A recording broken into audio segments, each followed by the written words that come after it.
Le sujet numéro 1 du bac de maths vient de tomber et je suis désolé si j'ai une take que personne n'a, mais normalement un élève en terminale doit faire le sujet et les yeux fermés, il n'a pas d'autre choix que ça. Le sujet s'ouvre sur des probabilités et à chaque fois c'est les mêmes calculs, il faut utiliser les mêmes arguments, faire les mêmes méthodes avec les mêmes lois, faire un petit arbre, etc. Et si on définissait proprement les probabilités en secondes, les variables aléatoires, l'espérance, la variance, les méthodes, les calculs, l'indépendance, etc., on arriverait très bien à faire ça dès la fin de la seconde. Surtout que les sujets, c'est tous les mêmes. On sait très bien qu'à la fin, on va arriver à du bien-aimé de Chebyshev. Voilà, il n'y a plus aucune surprise.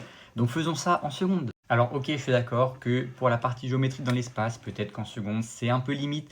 Mais en première, ça, c'est faisable, archi faisable même. Enfin, il faut juste prendre le temps de tout bien définir, de refaire des exercices encore pour que les méthodes rentrent. Mais en première, c'est faisable. Il y a peut-être à la limite la partie équation différentielle qui peut être un peu touchy d'aborder, mais je considère qu'en fin de première, on peut le faire.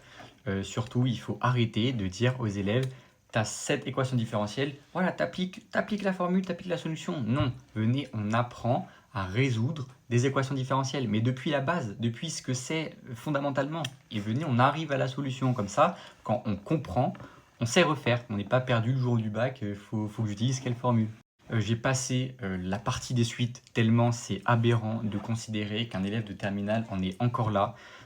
Franchement, les suites, ça doit être introduit en seconde, ça doit être fait en seconde et ça doit être, on doit passer à l'étape supérieure dès la première. Enfin, arrêtons d'étudier des croissances de suites usuelles en terminale, s'il vous plaît. Et enfin, l'exercice 4, étude de fonction avec de l'intégration.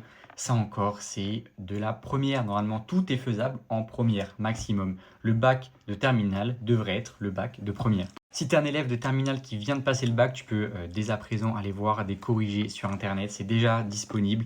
Mais si tu as l'ambition l'année prochaine de faire une licence de maths, de faire une prépa, je te conseille de bien te préparer parce que le baccalauréat comparé à l'entrée des études, genre licence de maths, licence de physique ou prépa à maths physique, c'est totalement différent. Prépare-toi à un gouffre entre le lycée et les études supérieures.